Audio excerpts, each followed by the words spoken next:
नमस्कार, news line देख रहे हैं आप। मैं हूं गीतांजलि।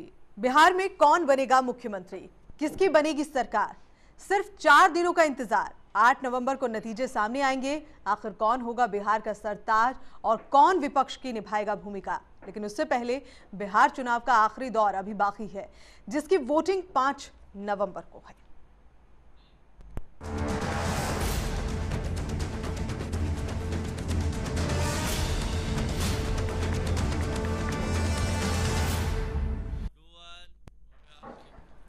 जी हां, बिहार चुनाव के आखिरी चरण में 57 सीटों के लिए वोटिंग होगी और इस चरण में 827 प्रत्याशियों के भाग्य का फैसला होगा। उम्मीदवारों में 760 पुरुष और 58 महिला प्रत्याशी हैं। बिहार चुनाव का अंतिम चरण 57 सीटों के लिए मतदान 827 उम्मीदवारों के भाग्य का फैसला करेगा। अब देखना यह है कि ये जो चुनाव हो रहा है, जो आखिरी चरण है, ये कितना अहम, कितना खास है।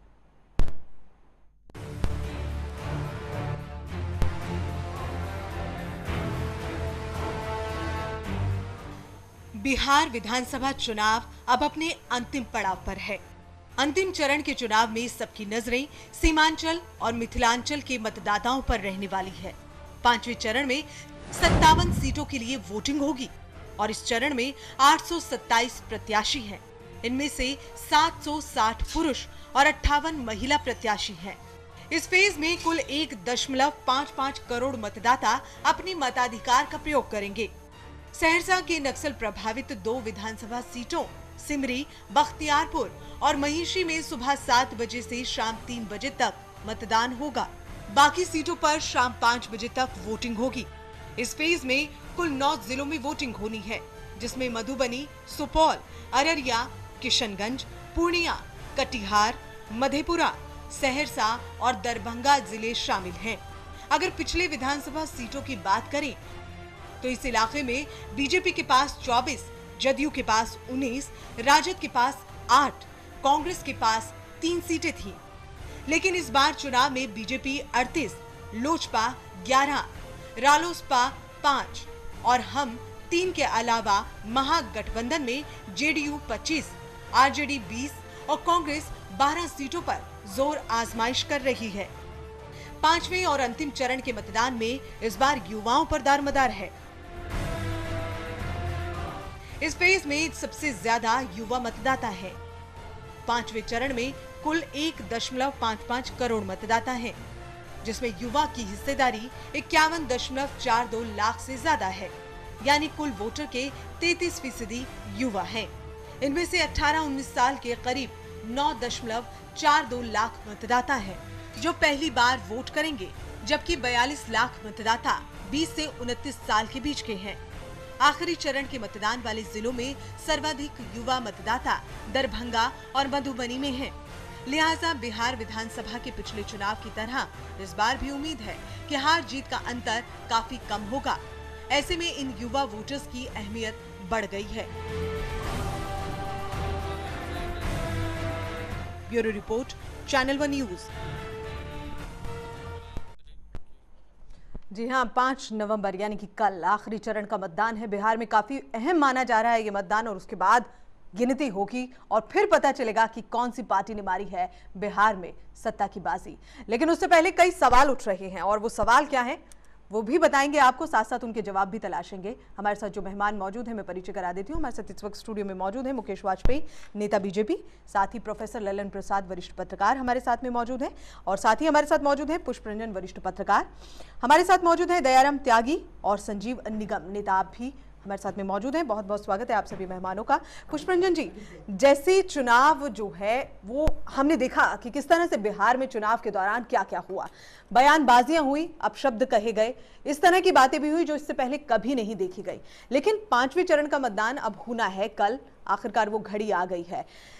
ये बयानबाजियां जो हैं, क्या इस तरह की बयानबाजियां, किस तरह के अपशब्द जो हैं वो बिहार के चुनाव को कहीं ना कहीं प्रभावित कर सकते हैं? आखिरी बार भी आखिरी चरण का मतदान होना है, लेकिन उसके बाद भी पोस्टर विवाद शुरू हो गया। पुष्परंजन जी। जी गीतांजलि जी, पोस्टर विवाद से ऐसा लग रहा है सीधा कि गाय की पूंछ पकड़कर वैतरणी पार करने की, चुनावी वैतरणी को जैसे भी पार कर जाना है, पूंछ पकड़ लो। आखिरी अस्त्र जो ब्रह्मास्त्र, चुनावी ब्रह्मास्त्र चलाने की कोशिश की गई है जी, क्योंकि ये जो सीमांचल और मिथिलांचल दोनों इलाका काफ़ी संवेदनशील है और सीधा सीधा एक डिवाइड वाला वोट को डिवाइड करने रेखा खींची जा रही है। उस रेखा के तहत मुझे लगता है कि बहुत ही प्लान तरीके से ये जानबूझ के जो कहा जाता है, पोस्टर की जो भाषा है निहायत ही आपत्ति इस मायने में है कि उससे समाज में विद्वेष पैदा होता है।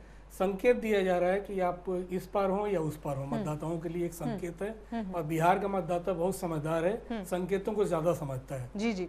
तो एक सांकेतिक है कि आप, और चुनाव आयोग मुझे लग रहा है कि अंतिम चरण पे ज्यादा से ज्यादा वार्निंग दे सकता है कि आप लीजिए जी, वार्निंग हम आपको दे रहे हैं, आपने गलत, क्योंकि कहा भी है चुनाव आयोग ने कि आप कुछ भी चुनाव से संबंधित पोस्टर या दिखाना चाहते हैं, अखबारों में देना चाहते हैं, हाँ। मीडिया पे, तो आप पहले हमसे दिखा लिया कीजिए। तो यानी एक तरह से कॉशन दिया गया है चुनाव आयोग की तरफ से, लेकिन ये कॉशन से कुछ नहीं, अब तो जितना बिगाड़ना था बिगाड़ दिया इन्होंने।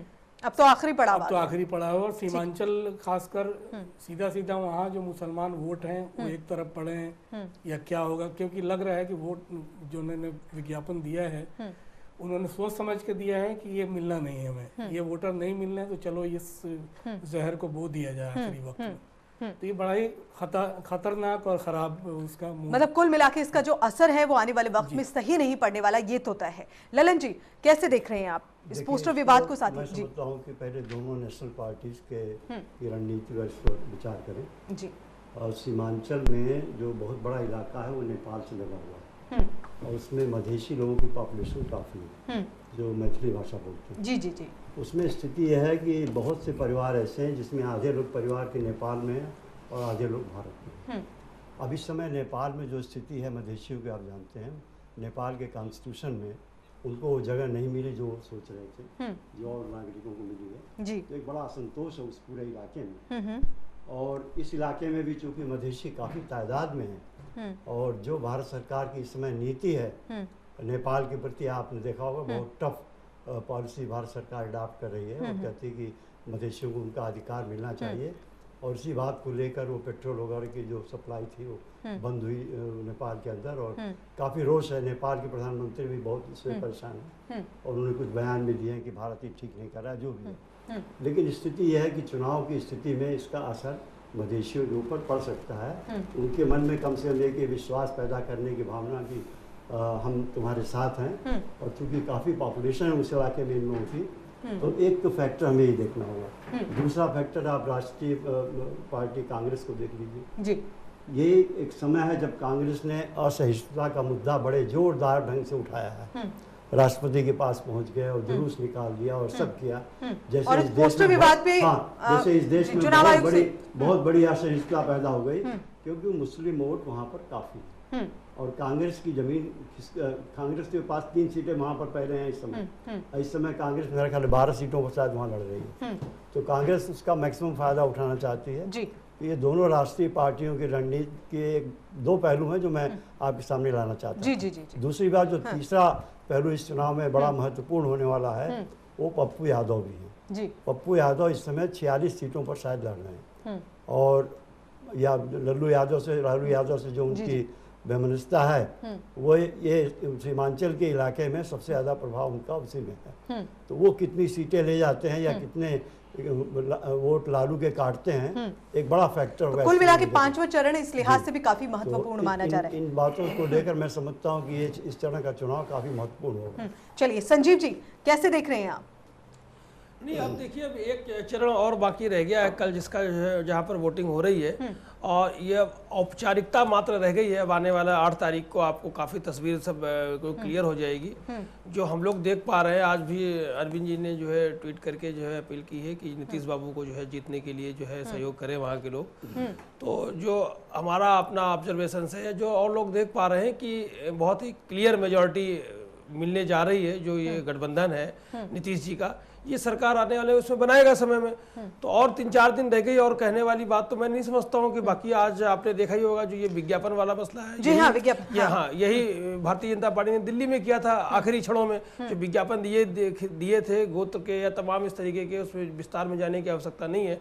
तो उन विज्ञापनों का क्या असर रहा है ये इन्होंने देखा, और अगर उससे नहीं सीखा है तो ये विज्ञापन जो आप चलिए, यानी कि इस विज्ञापन का भी जो प्रभाव है बहुत ज्यादा नहीं पड़ेगा आपके अनुसार। वो तो सब इन्हीं को उल्टा ही पड़ेगा। चलिए, बीजेपी ने ये लास्ट में ये जो दांव है क्यों खेला, मैं बीजेपी नेता मुकेश वाजपेयी जी से जानूंगी, लेकिन उससे पहले दयाराम त्यागी जी आपकी प्रतिक्रिया इस पोस्टर पर चाहती हूँ। देखिए, इसमें मैं सिर्फ एक ही बात ये कहूँगा हाँ। कि भारतीय जनता पार्टी ने इतने वादे कर रखे हैं जनता से, भारत की जनता से, और एक ये सब एक इनकी एक रणनीति का हिस्सा है कि कौन से टाइम पे हम लोगों ने क्या करना है। जैसे हम लोग मैंने पहले भी कहा था, विकास की बात करते थे, सबका साथ सबका विकास, 15 लाख आएंगे, फलाना आएंगे, ढिमकाना आएंगे, हम 1 करोड़ सर्विस दे देंगे, युवाओं को ऐसे कर देंगे।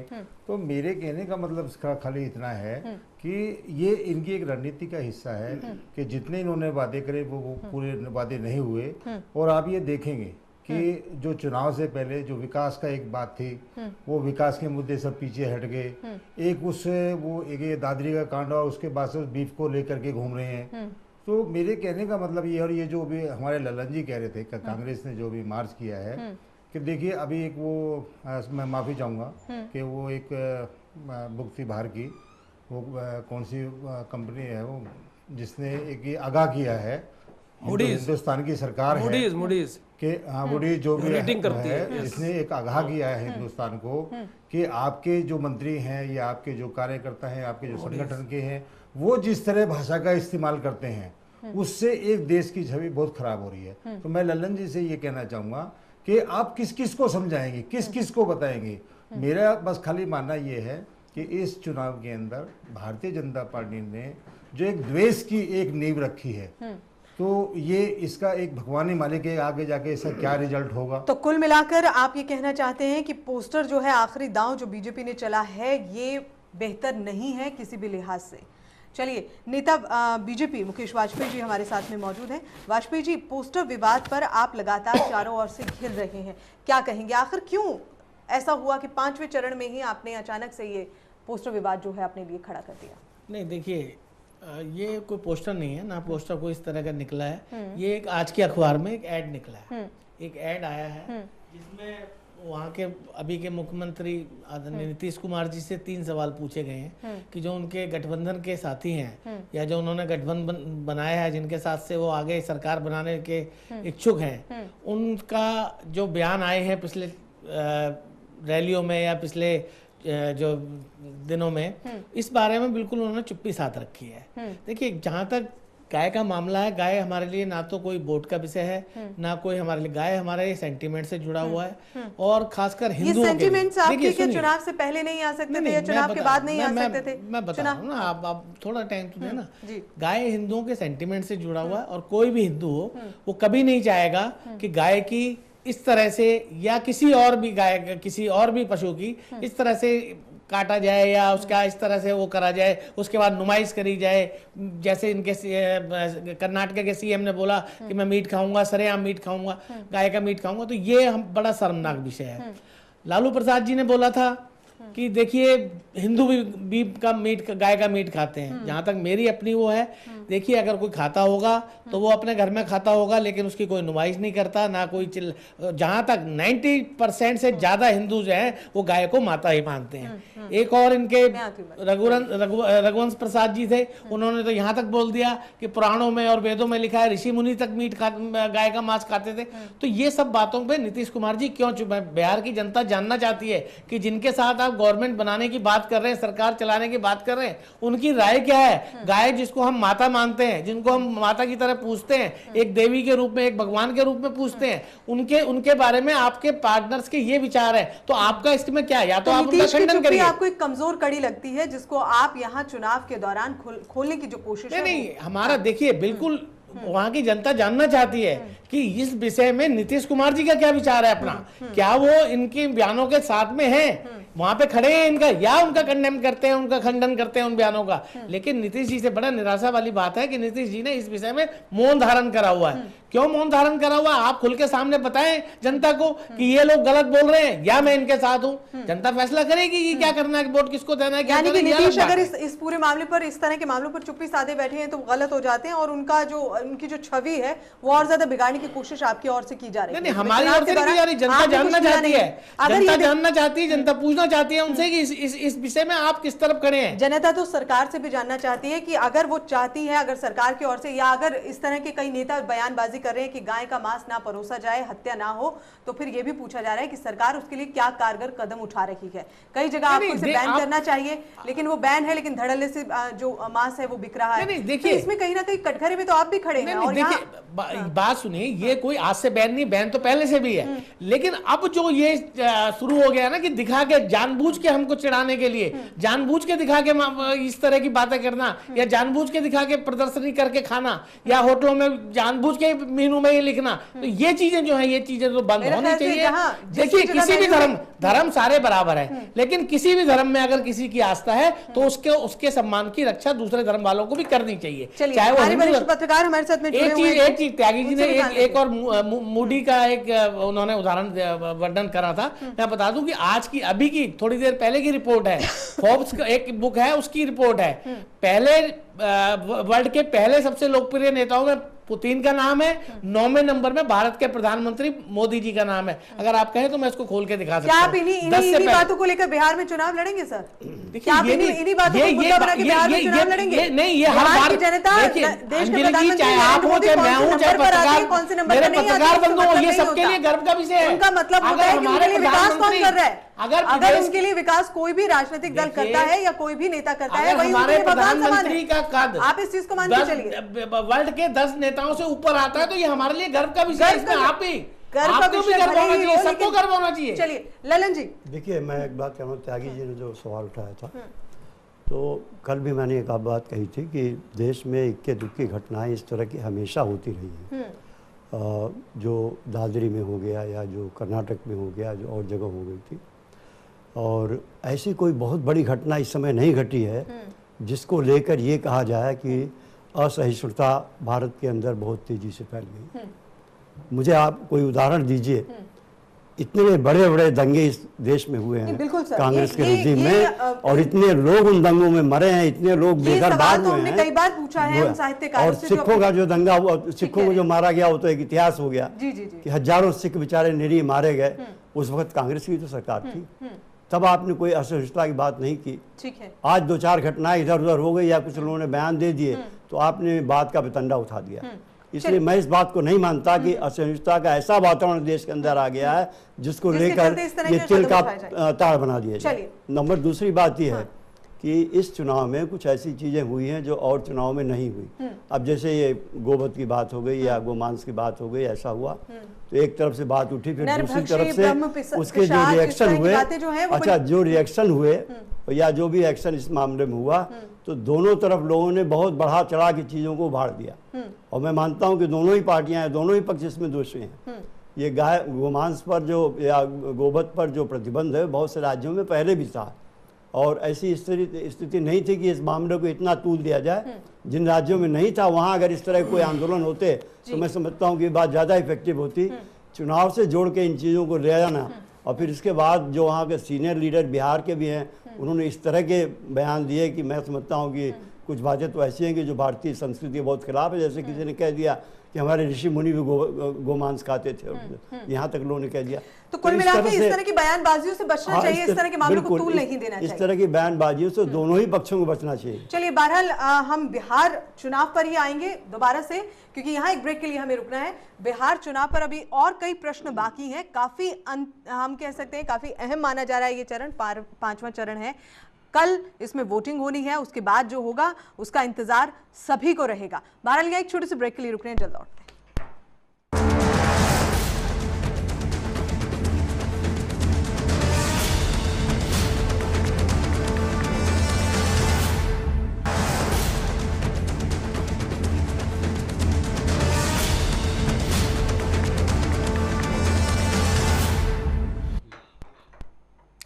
ब्रेक के बाद एक बार फिर से स्वागत है आपका। 5 नवंबर को मतदान है बिहार में। मतदान से एक दिन पहले बीजेपी ने सियासी गलियारे में गाय का विज्ञापन देकर तुरुप का जो पत्ता है वो फेंका है।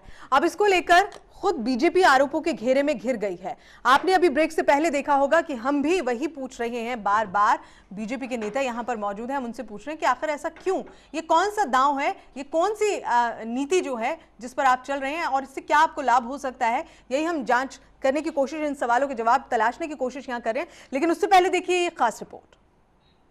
बिहार चुनाव बना आरोपों का गलियारा, आरोपों में घिरी बीजेपी के विज्ञापन पर उठे कई सवाल।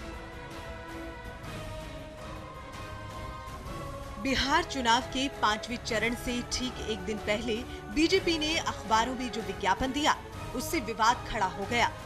बीजेपी ने अपने विज्ञापन में गाय को मुद्दा बनाया है और इसी बहाने आरजेडी सुप्रीमो लालू प्रसाद यादव, रघुवंश प्रसाद सिंह और कांग्रेस के सिद्धरमैया पर हमला करते हुए एक बार फिर से बीफ मामले को हवा दी है। इतना ही नहीं, बीजेपी ने अपने विज्ञापन में मुख्यमंत्री नीतीश कुमार से सवाल पूछा है कि आपके राज में गाय के अपमान पर आप चुप क्यों हैं? बीजेपी के विज्ञापन पर सियासत शुरू हुई तो बिहार से दिल्ली तक आ पहुंची। दिल्ली के सीएम अरविंद केजरीवाल ने बीजेपी के विज्ञापन पर ट्वीट कर कहा, बिहार में इस तरह का विज्ञापन जरूर बीजेपी के अंदर किसी गलत सोच वाले तत्वों ने दिया है। बिहार में रहने वाले अपने अपने दोस्तों और रिश्तेदारों को फोन करें और नीतीश जी को मुख्यमंत्री बनाने के लिए वोट दें। बीजेपी बिहार में हार जाए ताकि बीजेपी ये समझ सके कि इस देश में नफरत फैलाने वाली राजनीति काम नहीं करेगी। लोग प्यार और शांति चाहते हैं, ना कि नफरत। वहीं बीजेपी के इस विज्ञापन पर जेडीयू नेता केसी त्यागी ने भी अपना विरोध जताते हुए कहा है कि अगर चुनाव आयोग बिहार चुनाव के दौरान बीजेपी के इस विज्ञापन पर कार्रवाई करने में असमर्थ है तो हम लोग शिकायत करने राष्ट्रपति तक जाएंगे। बिहार चुनाव के आखिरी चरण से पहले बीजेपी ने सियासी गलियारों में हलचल मचा दी। जहां एक तरफ दादरी मामला थमता सा नजर आ रहा था, वहीं इस विज्ञापन से एक बार फिर दादरी हत्याकांड गरमाने लगा है। लिहाजा ये देखना होगा कि आखिर इस विज्ञापन का बिहार चुनाव पर क्या असर पड़ता है। Bureau report, channel 1 news.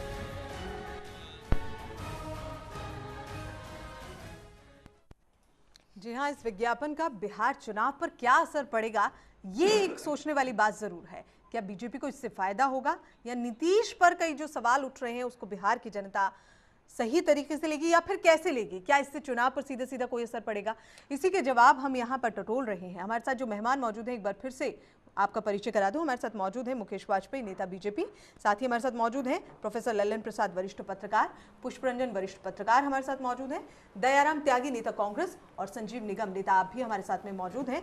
Break से पहले ललन जी हम बात कर रहे थे, आपका कहना था कि इन तमाम बातों को अगर देखा जाए, अगर खंगाला जाए तो जाहिर सी बात है कि विवाद का विषय तो जरूर बन गया है।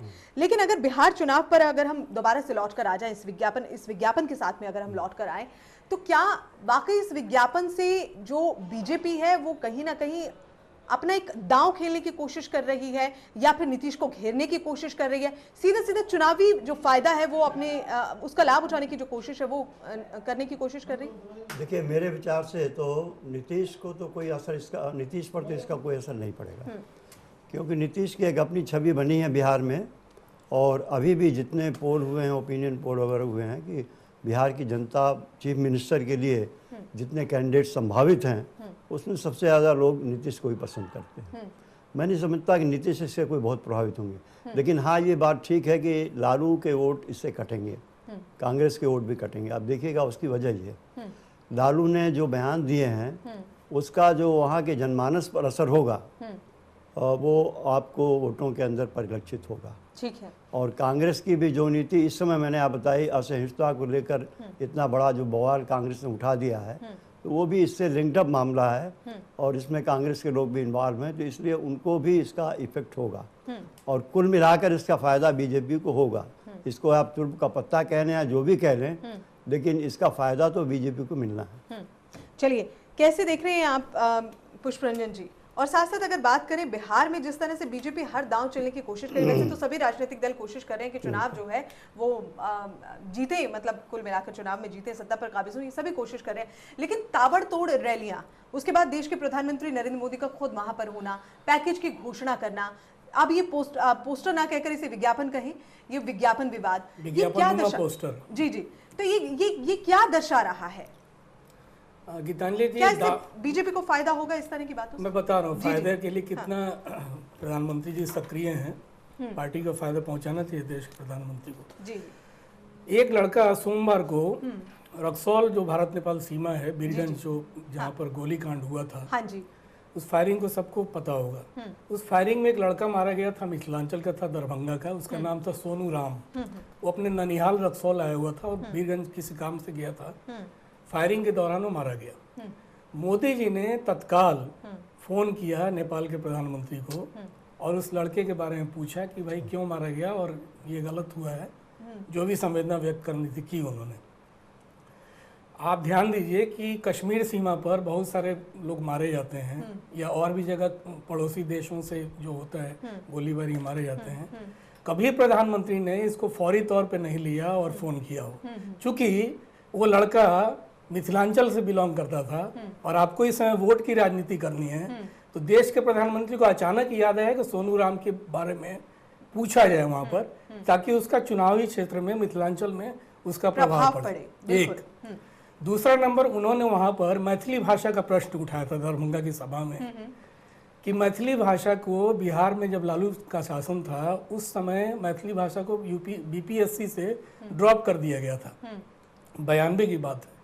वाजपेयी जी की सरकार आई 2002 में 8वीं अनुसूची में मैथिली भाषा को शामिल किया गया। उन्होंने भाषा का प्रश्न उठाया, लेकिन मैथिली भाषा को 2007 में नेपाल के संविधान में भी लागू किया गया है। तो आप भाषा के लेवल पे भी वहाँ पर मतदाताओं को ये समझाना चाहते हैं कि हम सबसे ज़्यादा, पहली बार उन्होंने अटल बिहारी वाजपेयी की उपलब्धियों को बिहार के चुनाव में गिनाया कि मैथिली भाषा का इस पूरे 5 दौर के मतदान इसमें सभाओं में वाजपेयी जी का शायद ही कभी उन्होंने उस चर्चा की हो कि वाजपेयी सरकार ने फला फला काम बिहार वासियों के हित में किया है। तो मोदी जी पहली बार थोड़े उदार बने और बताया कि हमारे पूर्ववर्ती प्रधानमंत्री श्री अटल बिहारी वाजपेयी ने भी मतलब पार्टी के कोई और वरिष्ठ लोगों को श्रेय देने की कोशिश की। तो ये बड़ा एक मिनट में इंटरव्यू करूंगा। देखिए, बहुत बड़ी तादाद में मैथिली भाषा भाषी, मैंने जैसे कहा कि नेपाल में भी हैं और भारत में भी। ये सीमांचल भाषा भाषी नहीं, आप एक मिनट सुन जाए। आपने जो बात कह दी, मैं नेपाल से बिलोंग करता हूं। भारत के ठीक है, भारत के प्रधानमंत्री की भी कुछ जिम्मेदारी है। जो इतनी बड़ी पॉपुलेशन हमारे देश की वहाँ पर है और जो वहाँ के नागरिक रह चुके हैं और जिनको हर तरह की सुविधा मिलनी चाहिए, नए संविधान में उनको क्यों डिप्राइव किया गया? और ये बात भारत सरकार विषय अलग है, लेकिन चुनाव का समय है और चूंकि बहुत सारे मतदाता ऐसे हैं दोनों साइड में हैं, इसलिए ऐसे समय में ये सवाल उठाया गया। अगर मोदी जी ने कोई उनको संवेदना प्रकट की या उनकी सहायता करने की कोशिश की तो उसका उनका अर्थ ही नहीं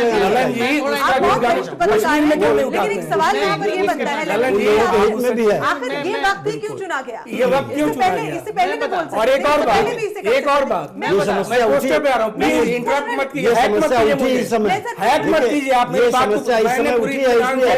ललन जी, मैं पूरी बात पूरे इत्मीनान से ललन जी आपकी बात सुनिए, मुकेश जी इंटरप्ट नहीं किया ना। दूंगी वाजपेयी जी, आऊंगी आपके पास, मुझे बोलने बात दीजिए, पूरी हो जाए। फिर बात ना इधर से उधर घूम जाती है। पुष्परंजन, बिहार के चुनाव में नेपाल इस समय इतना गरमाया नहीं है। इस समय नेपाल का मुद्दा कुछ और है। फिर हम विषय से भटक रहे हैं। जी। ये जो पोस्टर नुमा जो विज्ञापन आया है, कांग्रेस भी किसी जमाने में गाय लाओ देश बचाओ का नारा देती थी, जब सिंबल कुछ हुआ करता था इस तरह का। गाय को पता नहीं क्यों चुनाव से कैसे जोड़ के, मामला बीफ का है, बीफ एक्सपोर्ट का है, बीफ खाने को लेके है, बीफ गाय को बार बार लाके धार्मिक भावनाओं को क्यों उठा रहे हैं? प्रोफेसर जो वहाँ पर उनकी पार्टी के हैं, नीतीश कुमार की पार्टी के, नाम अभी मैं मिस कर रहा हूँ, उन्होंने भी, जो मंत्री भी रह चुके थे, उन्होंने जो उपनिषद की वेद की बात उठाई थी कि उस समय भी वैदिक काल में भी गाय का मांस लोग खाते थे या बीफ खाते थे, बीफ कहा था उन्होंने।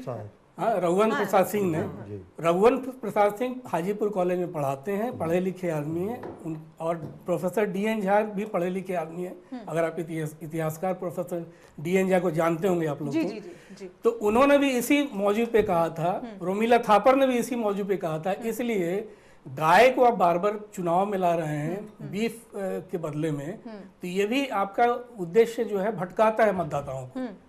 आप वहां पर विद्वेष पैदा करना चाहते हैं जिस तरह से आप ला रहे हो चीजों को। बिल्कुल, कई ऐसे मुद्दे हैं जिनको लेकर आगे बढ़ा जा सकता है, लेकिन फिर ऐसे ही मुद्दे क्यों जिससे कहीं ना कहीं धार्मिक आस्था को जो है घूम फिर के ठेस पहुंचती है और धर्म के आधार पर जो चुनाव है वो बढ़ जाता है।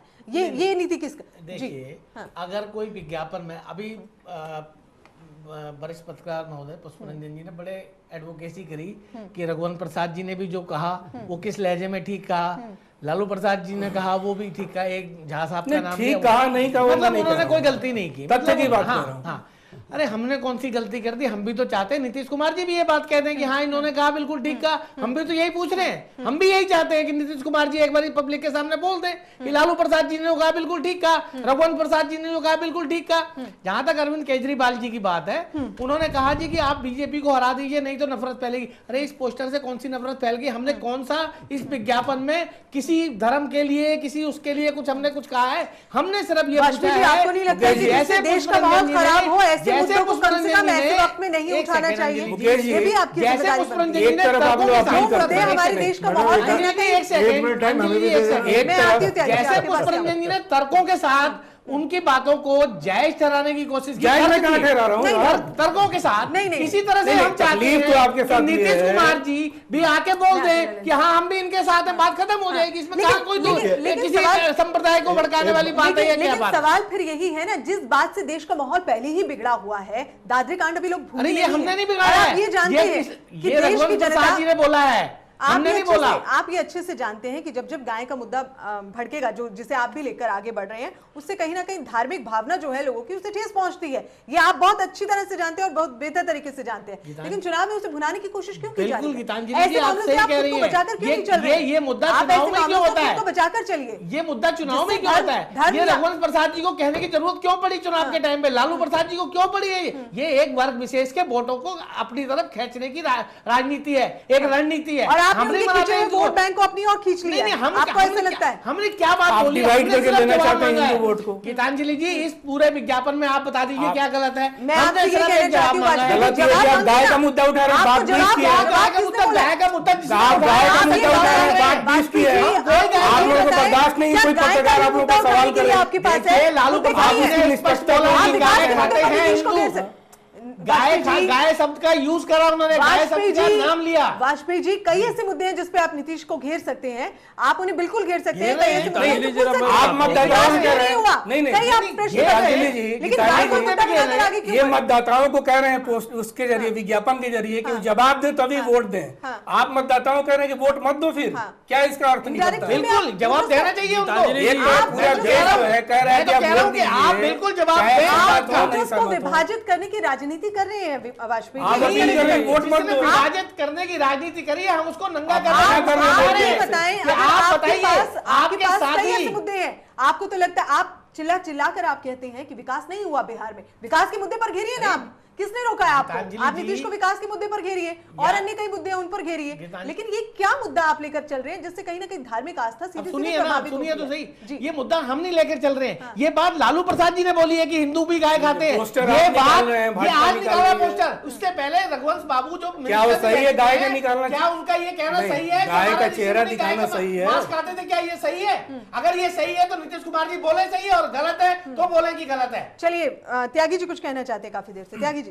देखिए गीतांजलि जी, मैं आपके माध्यम से निगम जी आती हूँ मैं भी आपके पास। वाजपेयी जी से पूछना चाहता हूँ कि हम जो बात कर रहे हैं अभी, पुष्परंजन जी ने कहा विकास की बात करें, आपने भी कहा विकास के मुद्दे पे आप उसको घेरे। मैं ये कह रहा, मेरा ये कहना है वाजपेयी जी, अब एक तो मेरा आपसे निवेदन है, देखिए आप बहुत देर से बोल रहे हैं, हमने आपके बीच में नहीं करा। मैं ये कह रहा हूँ कि आप इस पूरे चुनाव में, मैंने भी थोड़ी देर पहले कहा कि विकास के मुद्दे सारे भूल करके आप मुझे एक बात ये बताइए जिससे एक इंसान को, मतलब देश को बांटने वाली बात कहूँगा मैं तो यहाँ तक एक बात कह रहा हूँ आपको, ये शुरुआत किसने करी? आरक्षण का मुद्दा किसने उठाया? और इसका क्या मतलब निकलता है। एक ये दादरी कांड हुआ, उसके बाद में ये बीफ जो है ना बिहार पहुंचा, कौन लेकर के गया, और उसके बाद में मैं आपको बता दूं कि ये जो एक पाकिस्तान में पटाखे फूटेंगे, ये जो बांटने वाली बात है, ये किसने की, और अभी जो ये पोस्टर की बात कर रहे हैं, मैं आप एक नेशनल पार्टी के आप प्रधानमंत्री हैं, आप एक देश को चला रहे हैं, आपने ये तो प्रश्न पूछ लिया उनसे कि आप इनको जवाब दो। मैं आपसे ये पूछ रहा हूँ, आपकी पार्टी से पूछ रहा हूँ कि इस मुद्दे को लेकर के कौन गया। और दूसरी बात, अगर आपने नीतीश जी को घेरना है, नीतीश जी से जवाब मांगना है, 7.5 साल आपने भी उनके साथ में शासन चलाया है, आप डिबेट करें, आप उनको विकास के मुद्दे पे आप उनसे बहस करें, आप उनको लाए उनको मंच के ऊपर, आप उनको चैलेंज करें उसके ऊपर। तीसरी बात, अभी लल्लन जी ने एक बात ये कही थी कि असहनशीलता की हम जो बात कर रहे हैं, आपको ध्यान होगा गीतांजलि जी कि पिछली बार सोनिया जी ने जो ये 84 कांड हुए थे, और हमारे प्रधानमंत्री जो रहे हैं मनमोहन सिंह जी ने, दोनों ने माफी मांगी थी 84 के दंगे के लिए। मैं असहनशीलता और सहनशीलता की आपको एक परिभाषा मैं आपको बता देता हूँ।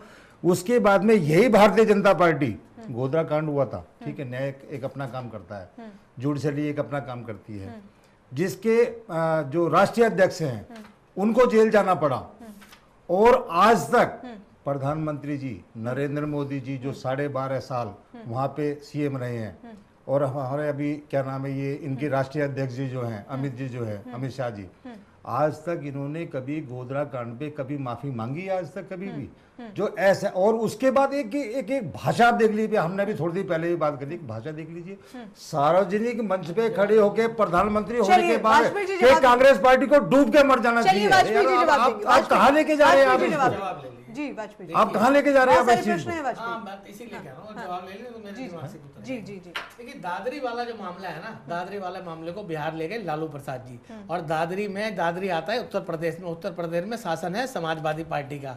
आप जब भी देखेंगे इलेक्शन होंगे तो ऐसे ही जहां पे बीजेपी की गवर्नमेंट नहीं है वहां पे इस तरह के ये षड्यंत्र करे जाते हैं, चाहे वो आप सहारनपुर देख लें, मुजफ्फरनगर देख लें या दादरी देख लें, ये इलेक्शन के टाइम पे ही षड्यंत्र होते रहे हैं बीजेपी को बदनाम करने के लिए। गवर्नमेंट समाजवादी पार्टी की है, कानून व्यवस्था क्यों आप कानून व्यवस्था नहीं संभाल पा रहे हैं? दूसरी बात, राजनीति की जहां तक दादरी की बात है ना, इनके राहुल गांधी जी, अरविंद केजरीवाल जी, ये लोग वहां पे राजनीति करने गए थे, इन लोगों ने जाके वहां पे राजनीति करी और इसको बनाया लालू प्रसाद जी ने इसमें बिहार में। दूसरी बात ये कह रहे सोनिया जी ने माफी मांग ली, अरे माफी तो मांगेंगी, 2733 लोग मरे थे, माफी नहीं मांगेंगी, माफी की बजाय सजा देनी चाहिए। सुनिए, माफी से नहीं होता, जो गलती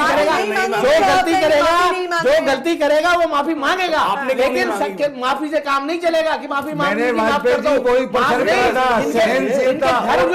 जिनके माँ बाप मरे हैं, जिनके बच्चे मरे, होनी चाहिए। जी ने एक बात ये कही थी कि ये जो मार्च निकाला है बीच में ये देश की एकता और अखंडता के लिए कांग्रेस पार्टी ने निकाला है। जी आपने पूरी बात अपनी की थी, वाजपेयी जी को पूरी बात करने दें, फिर मैं आती हूँ। खाली माफी मांगने से काम नहीं चलेगा। जब आप माफी मांग रहे हैं इसका मतलब आपकी पार्टी ने, आपके उस समय के प्रधानमंत्री ने, आप लोगों ने गलती करी थी, इसकी सजा आपको मिलनी चाहिए। आपने दी किसी को सजा? कोई एक भी सजा, किसी एक आदमी को सजा मिली? जब आप माफी मांग रहे हैं तो आप कबूल कर रहे हैं कि हाँ हमसे गलती हुई है, और अगर गलती हुई है तो सजा भी भुगती है, सजा दिलवानी चाहिए, सजा देनी चाहिए, खाली माफी से काम नहीं चलेगा। चलिए आपकी बात पूरी हुई, इसका जवाब इसीलिए आप कबूल नहीं रहे, इसीलिए आप कबूल नहीं रहे। जवाब सुन लीजिए, अगर माफी मांगेंगे तो फिर सजा जो है भुगतनी पड़ेगी। नहीं, मैं आप कबूल नहीं रहे वाजपेयी जी, कितने को सजा, मैं आपको जवाब भुगतनी पड़ेगी। देखिए मेरी बात सुनो, माफी इसलिए मांगेगी कि कांग्रेस पार्टी का उस टाइम पे राज था। नंबर 2, ये सजा देना और ना देना आज भी केस चल रहे हैं, ये जुडिशरी का काम है, आप जुडिशरी से भी ऊपर जा रहे हैं। मैं ये कह रहा हूँ देश, आप तो उस टाइम पे ये सीएम थे नरेंद्र मोदी जी, इन्होंने कितनी माफी मांग ली मुझे आप ये बताइए ना, जिनको आपने जिंदा जलाया। मुझे फांसी में चढ़ा दो। वाजपेयी जी आप थोड़ा सा सही बात की माफी। चलिए, आम आदमी पार्टी में राजनीति, आप देश को बांटने वाले मुजफ्फरनगर कांड कर रहे हैं, आपका नाम आता है, कांड होता है, आपका नाम आता है। मैं एक मिनट में फिर बोलूंगा। देखिए अभी त्यागी जी ने कहा कि जुडिशरी से भी आप आगे जा रहे हैं। सिख दंगों के बारे में जुडिशरी ने कोई कांग्रेस के खिलाफ बहुत ज्यादा कुछ नहीं कहा, यही आप कहना चाहते हैं ना? मैं ये नहीं कह रहा, मैं ये कह रहा सजा देना ना देना जुडिशरी का काम है। रुकिए, अगर जुडिशरी की बात है तो मोदी को और उनके लोगों को जुडिशरी सुप्रीम कोर्ट तक छोड़ चुकी है। फिर आप या जो जुडिशरी को मानो या मत मानो। चलिए एक तरफ आप कहते हो जी, judiciary- मैंने बारह- निवेदन बारह- करा बारह- था judiciary- कि ये तो आप मानते हैं नहीं, गोधरा जो कांड हुआ था, सिखों नहीं जो ये तो सिखों मानते के ऊपर नहीं अत्याचार आप ललन हुआ जी, है, आप अगर मेरी उसको आप दूसरे ललन जी ढंगों से देखिए मत मिलाइए। ललन जी ना आप फिर देखिए आप फिर उसको दूसरी तरफ बोल रहे हैं। कोई अगर ये धारा कहने पेट का करता है तो मतलब धारा ये- हिलती है। ये- एक तरफ आप ये- जुडिशरी के नहीं, कह नहीं, रहे हैं कि आप जुडिशरी आप मेरा मान लिया, आप मेरा और दूसरी आंसर तरफ पहले जुडिशरी समझ बात लो। मानने को तैयार नहीं है। ललन जी आप देखो दो मैं चीजें एक साथ नहीं हो आपने कह सकती। दिया मैंने सुन लिया, मैं आपको जवाब मेरी बात का हाँ, जवाब दे बताइए, दूं ना। बताइए। मैं ये कह रहा हूँ, मैं कह रहा हूँ माफी मांगने का एक इंसानियत के नाते, किस लिए, क्योंकि हम सरकार चला रहे थे, कांग्रेस पार्टी सरकार चला रही थी, और ये तो आप मानते हैं कि कुल हादसा मिला के आप हुआ है। कहना चाहते नहीं, हैं नहीं, ये तो आप आपने मानते हैं हादसा हुआ है। जिम्मेदारी समझी, तो यही आपने मैं कहना माफी चाहता हूँ, मांगी है। गोधरा लेकिन कांड का बीजेपी आप मानते हैं हादसा हुआ या नहीं हुआ, देखिए एक बार आप और हुआ आपने- एक सीएम होने के नाते आपकी- उन्होंने आपकी- इंसानियत के नाते माफी चलिए मांगी, बहरहाल तो बहरहाल जो आज ये का हुआ मेरा गलत हुआ। बहरहाल आज का मेरा मुद्दा और बिहार इलेक्शन पर है और लेकिन जब से ये बिहार के चुनाव हुए हैं आज तक वो कांड हो चुके हैं। एक चीज में भी आजकल प्रधानमंत्री जी ने ये खेद जताया कि भी ये नहीं होना चाहिए था। चलिए सवाल वो है संजीव जी काफी देर से देखिए कुछ कहना चाहते हैं। प्रधानमंत्री ने संजीव अभी जी तब मैं आपको सरदार काफी पटेल की जयंती पर प्रधानमंत्री ने क्या स्टेटमेंट दिया है आप पढ़ लीजिए। संजीव जी कुछ काफी देर से कहना चाहते हैं, ललन जी जो मैं आती हूँ आपके ये विज्ञापन में जो पूछ रहे हैं ना, अभी वाजपेयी जी कह रहे थे नीतीश जी बता दें, नीतीश जी जवाब दे दें, यही बात प्रधानमंत्री महोदय भी पिछली रैली में कह रहे थे कि साहब ये देखिए कभी लालू प्रसाद और ये नीतीश बाबू और राहुल गांधी कभी एक मंच पे तो देखे नहीं गए, ये चुनाव से पहले तो एक साथ देखे नहीं जा रहे, चुनाव के बाद अरे आप ये बता दीजिए, जनता देख रही महाराष्ट्र में आपने किस तरीके से चुनावों के पहले किया था, और अब आप स्वयं जब बंबई जाते हैं तो उद्धव ठाकरे उस महफिल में रहते नहीं है जहां आप जाते हैं, या उसके बाद देखिए दोनों में किस तरीके से तलवारें हैं लगी चुनावों के बाद। तो आप क्या बता रहे हैं कि जो है ये लोग रहेंगे कि नहीं रहेंगे। और दूसरी बात, आपने इस तरीके से अपने नेताओं को छोड़ रखा है। आदित्य योगी नाथ तो पहले बोला करते थे, आज आपके नए मध्य प्रदेश से कैलाश विजयवर्गीय भी बोलने लगे हैं। मतलब आपने क्या बना रखा है, क्या संदेश दे रहे हैं देश को। तरह तरह के नेता आपके कुछ बोल रहे हैं और आप कुछ। तो दिल्ली में भी मैडम यही बात हुई थी, आखिरी क्षणों में विज्ञापन दिए थे दिल्ली के जो इस मुख्यमंत्री हैं अरविंद, इनके बारे में भी बोला था ये नक्सली है, इनको जंगल भेज देना चाहिए वगैरह वगैरह। तो वही बात वही ये बिहार में अपना रहे हैं। तो सवाल ये है कि ये क्या सवाल ये है कि जो चुनावी फायदा दिल्ली में नहीं मिला, क्या वो मिलेगा? पुष्परंजन जी कुछ संजीव जी हाँ बताएं। संजीव जी मुझे थोड़ी जिज्ञासा है। हाँ, बताएं। आखिरी वक्त में अरविंद केजरीवाल को क्या पड़ी थी कि बिहार के बारे में वो कह रहे हैं कि आप मत वोट दीजिए और नीतीश कुमार को जिताइए। इसके शुरू में और आखिर में राज्यों के बीच के मुख्यमंत्री इतने दूसरे राज्यों लंबे इससे पहले आपको याद नहीं होगा चुप थे। पुष्परंजन जी, इससे पहले के जो चुनाव है तो उसमें भी उन्होंने ट्वीट नहीं किया था। उन्होंने बिहार में शुरू में कुछ कहा था और उसके बाद इतने लंबे समय तक चुप रहे। अभी इससे अभी पांचवा अचानक फेज है ना, उनको इससे चौथे चरण में भी उन्होंने अपील की थी। बाकायदा पहुंच गए पहले भी उन्होंने रोटी सेकने की बात हो ये रही है उसकी ना। खबर है, मैं बता रहा वो हूँ। बराबर अपील इसकी कर वजह रहे क्या हैं, है? चलिए बराबर वाजपेयी अपील जी कर रहे हैं। कुछ अंदर नहीं की खबर संजीव जी जरा बताएं। बताएं। मैं बताऊं चलिए, कि संजीव बाबू जी इन्होंने जवाब पांचवें दीजिए। चरण संजीव में जी से किया है, जवाब इससे पहले चौथे चरण में भी अपील किया है कि नीतीश बाबू को वोट दें। और उनकी रही बात जो आप कह रहे हैं कि लालू तो कोई डायरेक्ट कॉन्टेस्ट नहीं कर रहे हैं चुनावों में, और जो भी जैसे मुख्यमंत्री होता है उसका अधिकार है, अगर कोई गलत है कोई इस प्रकार का है तो वो नीतीश बाबू उसकी जिम्मेदारी ले रहे हैं ना, वो लेंगे जब मुख्यमंत्री कोई गलत आदमी उनके कैबिनेट में ना रहे तो उसमें तो कोई चलिए ऐसी- वक्त चूंकि मेरे पास कम है, मैं चलते चलते जी वाजपेयी जी बहुत 30 कम सेकंड शब्दों में। में। हाँ, पुष्परंजन जी ने बिल्कुल सही पूछा कि इस समय क्या जरूरत पड़ गई थी केजरीवाल जी को। जरूरत ये पड़ गई थी, नीतीश कुमार जी का फोन आया था केजरीवाल जी के पास कि मैं हार रहा हूँ, किसी तरह भी आप करके कुछ मेरी सहायता करें, इसलिए उन्होंने लास्ट मोमेंट में फोन कराया। चलिए। असली बात अरविंद जी वक्त चूंकि मेरे पास बहुत ही कम रह गया, लेकिन एक अहम सवाल छूट गया, मैं चाहती हूँ कि बराबर चलते कर रहे चलते हैं, हम उस पहले पर भी नजर किया डाल। है। मैं संजीव जी चलते चलते एक प्रश्न का आप उत्तर दे दें। अगर बिहार में चुनाव जिस भी पार्टी की हार होती है, अगर हार होती है महागठबंधन की, तो लालू और नीतीश उसके लिए जिम्मेदार हैं और उसके लिए अपनी जो बात है जो भी वो कहेंगे चुनाव के बाद। लेकिन अगर बीजेपी हारती है तो इसके लिए जिम्मेदार कौन होगा आपके हिसाब से? किसकी जिम्मेदारी बनेगी? बीजेपी ये अपने कर्मों को ये स्वयं जिम्मेदार होंगे। भाई जिस तरीके का वातावरण इन्होंने देख हार लिया, की जिम्मेदारी कौन लेगा? क्या बीजेपी के राष्ट्रीय अध्यक्ष लेंगे, या फिर देश के प्रधानमंत्री नरेंद्र मोदी लेंगे, या फिर कोई अन्य नेता बीजेपी की ओर से जिम्मेदारी लेगा हार की? ये तो इन्होंने पहले से ही बता दिया कि अगर हार गई तो अमित शाह जी को हटाया नहीं जाएगा। ये तो पहले तो स्वयं बता रहे हैं ना, दोनों तरफ अपने उसमें लेना चाह रहे हैं। चलिए अगर आप हार किसे गई जिम्मेदार मानेंगे हार की? नहीं तो ये सामूहिक रूप से मोदी और ये अमित शाह ये दोनों लोग जिम्मेदार होंगे, और कौन होगा? चलिए केजरीवाल जी नहीं होंगे। नहीं केजरीवाल क्यों होंगे? उसके लिए केजरीवाल जब वहां की सरकार जो जीत रही है, जो चलिए। नीतीश बाबू बनना है, वो उसके लिए जिम्मेदार होंगे। अपील को जनता ने खारिज कर दिया। चलिए त्यागी जी, आपको क्या लगता है कौन जिम्मेदार होगा? देखिए हार की जिम्मेदारी, मैं तो हार की कहूंगा, हार की जिम्मेदारी प्रधानमंत्री नरेंद्र मोदी जी की और जीत का सेहरा और उसके बाद में अमित जी की, और एक ये जो इन्होंने एक खुला एक अपनी सेना छोड़ रखी है कि आप ऐसे बयान दो, आपने एक रणनीति के तहत आप ऐसे बयान दो। मैं लास्ट में सिर्फ एक बात यही कहना चाहूँगा, वो तो इनकी पार्टी का मान है, ये किसके साथ में क्या करेंगे, किसे हटाएंगे, किसे बनाएंगे, किसको श्रेय देंगे। लेकिन मैं एक बात ये कहना चाहता हूँ, बड़ा अच्छा लगता है एक बिहार चुनाव के लिए अगर ये जो एक देश को बांटने वाला एक ये विज्ञापन नुमा एक जो पोस्टर लगा रहे हैं, जो नीतीश जी ये सवाल पूछ रहे हैं, यही अगर विकास के मुद्दे पे इनसे सवाल पूछते तो बहुत अच्छा लगता है। चलिए पुष्परंजन जी, क्या लगता है हार के लिए कौन जिम्मेदार? हार के लिए जिम्मेदार कौन है, लेकिन मतदाता इसमें अपने विवेक का कितना परिचय देते हैं, ये सबसे बड़ा उनके लिए भी कसौटी है जाहिर कि किसे वो दे रहे हैं। और उसमें ये साफ हो जाए कि कितना उन्होंने स्वीकार किया है, किसके विज्ञापन को स्वीकार किया है, किसको खारिज किया, किनके वादों को खारिज किया, किसके विकास को स्वीकार किया। क्या ये बयानबाजियां जो हुई है, ये जो अपशब्द कहे हैं बीजेपी की ओर से, ये भी जिम्मेदार माने जाएंगे काफी हद बिल्कुल, तक अगर बीजेपी मतलब चुनाव का माहौल ये इस तरह से क्या आगे भी बंगाल में या यूपी में या जहाँ भी चुनाव होने हैं, क्या वहां भी क्या देखा जाएगा? वहाँ भी बड़ा ऐसे ही बड़ा होगा? प्रश्न है, बिल्कुल सही कह रहे हैं आप। ललन जी, देखिए बिहार का चुनाव बहुत कॉम्प्लिकेटेड है और बिहार की जनता कितनी प्रबुद्ध है, बिहार की जनता क्या निर्णय लेती है, हमें उनके विवेक पर ये बात छोड़नी है।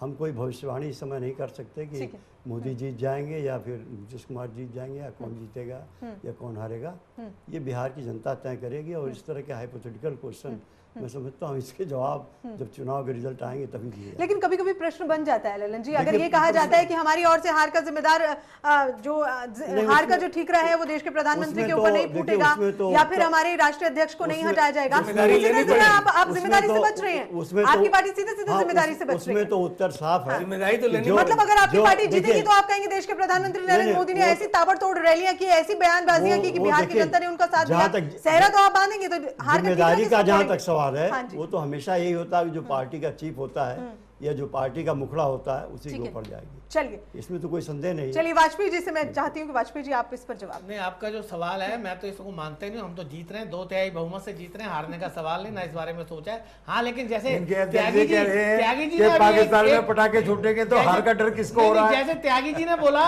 कि मोदी जी को जिम्मेवारी लेनी चाहिए, तो ऐसे तो राहुल गांधी जी को 8-10 बार अब तक इस्तीफा दे देना चाहिए था, वो तो लोकसभा इलेक्शन से लगातार आ रहे हैं। वाजपेयी जी आप तो फिर कहां जा रहे आप मोदी जी के ऊपर वाजपेयी जी मैंने इस्तीफे का नाम ही लिया। राहुल जी को जरा बताएं कि राहुल जी के नेतृत्व। चलिए वाजपेयी जी, आप वाजपेयी जी आप अपना जवाब दीजिए मुझे।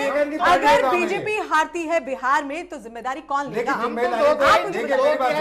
लेकिन अगर वाजपेयी जी कह रहे हैं जिन्होंने 30 मीटिंग एड्रेस करी है बिहार चुनाव के अंदर, तो हार की जिम्मेदारी किसकी होगी? अरे हम तो कह रहे हैं हम जीत रहे हैं और पूरी हमारी टीम। हार की जिम्मेदारी मोदी जी। आप मुझे बता दें जीत का सेहरा किसके सर बांधेंगे? मैं बताता हूँ, जीत का पूरी टीम और कुछ शेयर आपका भी रहेगा, वो बता देता हूँ मैं। कुछ शेयर आपका भी रहेगा, सब लोगों का रहेगा। जीत का सेहरा मोदी जी पर नहीं बांधेंगे आप? नहीं, पूरी टीम में है जी, पूरी टीम। क्योंकि कहीं ना कहीं हार, ये देखिए ये हार का डर पहले ही हो रहा है। आप क्रिकेट मैच भी अगर देखेंगे तो एक आदमी सेंचुरी बनाता है तब भी मैच हार मैन ऑफ द मैच होता है ना। लेकिन मैन ऑफ द मैच अलग बात है, लेकिन जीत जो है पूरी टीम की जीत होती है, पूरी टीम की हार होती है। मैन ऑफ द मैच यानी कि अगर आपकी पार्टी हारती है तो आप पूरी टीम को इसके लिए जिम्मेदार ठहराएंगे, जिसमें आपके राष्ट्रीय अध्यक्ष भी है और देश के प्रधानमंत्री भी। हारने के बारे में सोचा ही नहीं, हम तो जीत रहे हैं। आखिर में वाजपेयी ने बहुत बड़ी हार की जिम्मेदारी, 8 तारीख को चैनल पे मिठाई लाने की बात आखिर में आप हारने की बात वाजपेयी जी ने कही है हार की जिम्मेदारी है। अरे वो मिठाई तो मैं खिलाऊंगा आपको।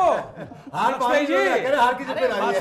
आप खिलाएंगे या मैं खिलाऊंगा, हम खा लेंगे। चलिए, हम तो यही आशा करते हैं, यही उम्मीद करते हैं, यही कामना करते हैं कि जो भी राजनीतिक दल बिहार में सत्ता पर काबिज हो वो बिहार की जनता के लिए विकास जरूर करे, ये हम बिल्कुल चाहते हैं। आप अपने चैनल के माध्यम से एक मैसेज दे दीजिए कि जो देश को जोड़ने वाली पार्टी है महागठबंधन, उनको जिताएगा।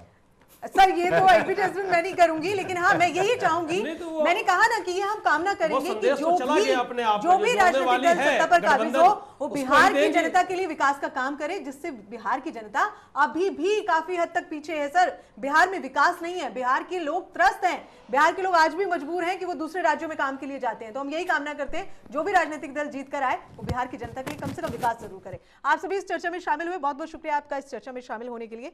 तो आज की हमारी चर्चा रही कुछ खट्टी और कुछ मीठी भी, लेकिन इसके साथ साथ एक सवाल जरूर है, क्या कोई भी दल जो सत्ता पर काबिज होगा बिहार में वो बिहार के लिए वो विकास करेगा जिसकी बिहार की जनता उम्मीद कर रही है, जिसका इंतजार कर रही है। न्यूज़ लाइन में इतना ही, आप देखते रहिए चैनल वन न्यूज़।